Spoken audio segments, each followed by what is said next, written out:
Bonjour à tous et bienvenue dans cette nouvelle vidéo d'actualité cyclisme. Aujourd'hui on va s'attaquer à la 4e étape et surtout 3e arrivée au sommet de ce Critérium du Dauphiné 2020. Mikel Landa effectivement qui fait le forcing et c'est Tom Dumoulin maintenant qui tente de ramener tout le monde à la raison.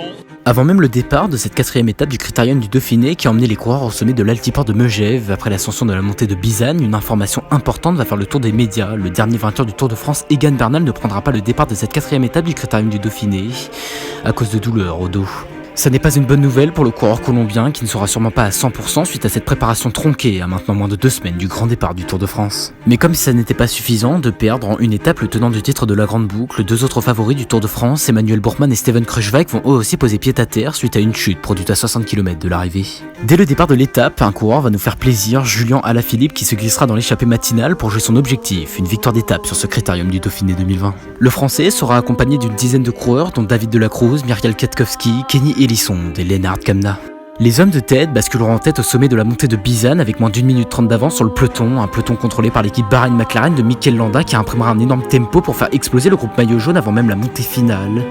Successivement, Romain Bardet, Richie Porte et même le 3e du classement général Guillaume Martin seront distancés au sommet, mais profiteront de la descente pour recoller au peloton. Et dans cette descente, tandis que l'échappée accentue son écart, à l'avant, on aura le droit à des attaques de Pierre Roland et Romain Bardet.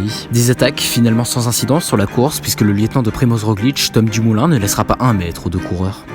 Dans la montée finale menant à l'altiport de Megève, Kenny Elissonde et David de la Cruz seront les premiers à lancer les hostilités dès le pied de l'ascension, mais seront rejoints à 5 km du sommet par le jeune espoir allemand, Lennart Kamna. Un peu plus loin, Julian Alaphilippe, lui, effectuera sa montée au train, mais devant, personne ne sera en mesure de suivre Lennart Kamna qui s'envolera pour aller chercher une victoire de prestige dans le Critérium du Dauphiné, au sommet de l'altiport de Megève. Derrière, Julian Alaphilippe n'aura pas pu revenir et ira chercher la 3e place de l'étape, tandis que dans le groupe des favoris, l'équipe Jumbo-Visma contrôlera le peloton et l'étape se terminera par un sprint de costaud réglé par le franc-comtois Thibaut Pinot devant le maillot jaune, Primož Roglič. Il reste donc une étape de montagne avec à nouveau comme juge de paix l'ascension de l'altiport de Megève pour que le 2e du classement général Thibaut Pinot renverse Primož Roglič et l'équipe Jumbo-Visma remporte le Critérium du Dauphiné et se place en favori numéro 1 pour remporter le Tour de France 2020. Mais je vois mal Primož Roglič caler demain dans l'ascension finale, lui qui domine le Critérium du Dauphiné depuis la 2e étape. Il faudra donc du grand Thibaut Pinot pour espérer le battre. Sur ce, j'espère vraiment que ce petit résumé de l'étape 4 du Critérium du Dauphiné 2020 vous aura plu. Si c'est le cas, pensez au pouce bleu et à l'abonnement. Et moi, j'ai plus qu'à vous donner rendez-vous demain matin 10h pour le résumé de l'ultime étape de cette répétition générale du Tour de France.